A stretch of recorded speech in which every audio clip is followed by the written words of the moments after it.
हम टेनगा में मौजूद हैं और हमारे साथ उड़दा की फसल जो है वो पूर्ण रूप से नष्ट हो गई है और बाकी मूंगफली भी लगाई थी किसान। हाँ, अधिकारियों को हमने सूचना दी, प्रार्थना पत्र भी दिया है। सो कृषि विभाग से, राजस्व विभाग से, चकबंदी विभाग से सब लोग आए, इसकी जांच भी कर लेकर उन्होंने रिपोर्ट भी लगाई है 80%।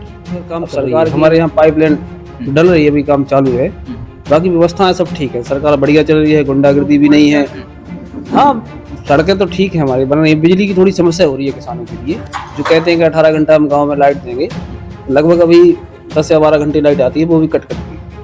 बिजली की समस्या तो है। सुविधाओं का तो लाभ पूरा है, एम्बुलेंस को फ़ोन लगाते हैं तो वो भी तुरंत आ जाती है, और बाकी एएनएम जो है गांव की सुविधाएं वो पूरी मिलती है।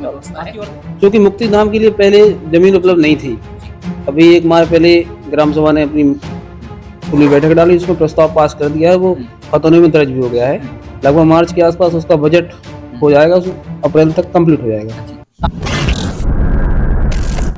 नमस्कार, स्वागत है आपका। और इस समय हम पहुंचे हैं जनपद ललितपुर के ब्लॉक मेहरौनी अंतर्गत ग्राम पंचायत। इस समय हम टेनगा में मौजूद हैं और हमारे साथ ग्राम प्रधान जी मौजूद हैं। और अगर बात करें टेनगा ग्राम पंचायत की, तो अतिवृष्टि के कारण किसानों की फसलें यहाँ पे भी नुकसान यहाँ पर बताया जा रहा है। तो क्या कुछ यहाँ पे नजारा देखने को मिलता है और क्या कुछ यहाँ पे किसानों का हाल देखने को मिलता है, वो हम यहाँ के जनप्रतिनिधि की जुबानी जानेंगे। कितना क्या नुकसान हुआ है, कौन कौन सी फसलों में नुकसान यहाँ पर बताया जाता है। जी स्वागत है भाई जी। क्या नाम? नमस्कार सर, रामेश्वर राजपूत जी। अगर हम बात करें आपके गांव में ग्राम पंचायत टेनगा की फसलों को लेकर, यहाँ पे भी बताया जा रहा है कि फसल अतिवृष्टि के कारण फसलें चौपट हुई हैं। कौन कौन सी फसलें भाई सब चौपट हुई हैं और कितना नुकसान हुआ है?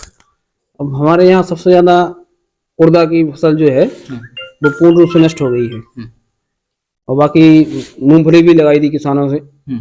तो जब उसमें जो कल्ले फूटते हैं जिस समय, उस समय पानी नहीं बरसा, सो वो भी उसका भी बहुत नुकसान हो गया है।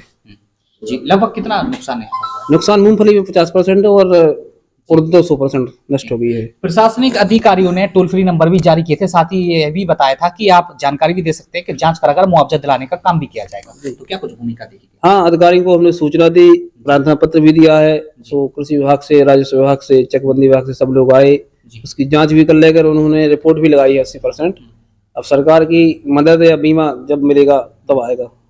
बाकी प्रभाव की बात करें, अभी स्थितियां क्या कुछ किसानों की बनी हुई है, कितना क्या प्रभाव नुकसान होने से हुआ है, कितने किसान कर्जे लिए हुए थे जिन्होंने खेतीबाड़ी की हुई थी। अब रबी की फसल की बात करें तो क्या कुछ अतिवृष्टि से उनकी रबी की फसल पर प्रभाव पड़ेगा? हाँ, प्रभाव तो बिल्कुल पड़ेगा सर। ये जो खरीफ की फसल होती है, इससे किसान को मदद मिल जाती है, इसी से उसका डीजल मिलता है, इसी से बीज लेते हैं, इसी से खाद लेते हैं। अब चूंकि फसल कमजोर हो गई है तो किसान और ज्यादा कर्ज में जा रहा है। फसल तो ही है, बेच बाच के अपना काम चला रहा है, किसान तो पूरा कर्ज में अभी है। तो देख सकते हैं आप, अगर हम टेनगा गांव ग्राम पंचायत की अगर हम बात करें यहाँ पे, तो लगभग 80% यहाँ पर भी फसलों में नुकसान यहाँ पे बताया जा रहा है। और लगभग आधे से ज्यादा किसान ऐसे भी देखे जाते हैं जिन्होंने की कर्जा लेकर अपनी खेती-बाड़ी की हुई थी। अतिवृष्टि के कारण फसल नष्ट होने से अब उनकी आने वाले समय में जो रबी की फसल के लिए, उसके लिए भी प्रभाव पड़ते हुए देखा जा रहा है। फिलहाल अगर हम बात करें प्रशासनिक अधिकारियों की, तो उनके द्वारा आश्वासन दिया गया है, साथ ही जांच भी की गई है। प्रशासन की भी भूमिका देखने को मिलती है। अब किसान केवल उम्मीद यही लगाए हुए हैं कि अब उनको जल्द से जल्द मुआवजा दिलाया जाए। जी, अब ये तो बात हो गई किसानों की। हम बात करें अभी वर्तमान में सरकार को लेकर, लोकसभा के चुनाव आने वाले हैं, सांसद जी भी लगातार ग्रामीण क्षेत्र में दौरा करते हुए देखे जा रहे हैं। बात करें विधायक भी आपके भाजपा से हैं, सांसद जी भी भाजपा से, मंत्री भी जी भाजपा से।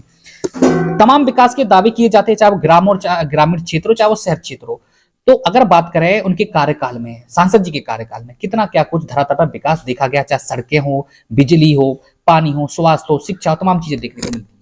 तो सबसे पहले हम बात करें पेयजल को लेकर, जो आज के समय में ज्यादातर पॉपुलर चल रहा है, जल जीवन मिशन, घर घर जल पहुंचाने का काम किया जा रहा है। हाँ, वो घर घर जल जो स्कीम है वो रेगुलर काम कर रही है। हमारे यहाँ पाइपलाइन डल रही है, अभी काम चालू है। बाकी व्यवस्थाएं सब ठीक है, सरकार बढ़िया चल रही है, गुंडागर्दी भी नहीं है, और बाकी विकास कार्य बिल्कुल गति से चल रहे हैं हमारे यहाँ। दूसरी बड़ी समस्या आती है सड़कों को लेकर, और तीसरी आती है हमारी बिजली को लेकर। तो क्या कुछ सड़कों का हाल और क्या कुछ बिजली का हाल वर्तमान सरकार में देखने को मिलता है?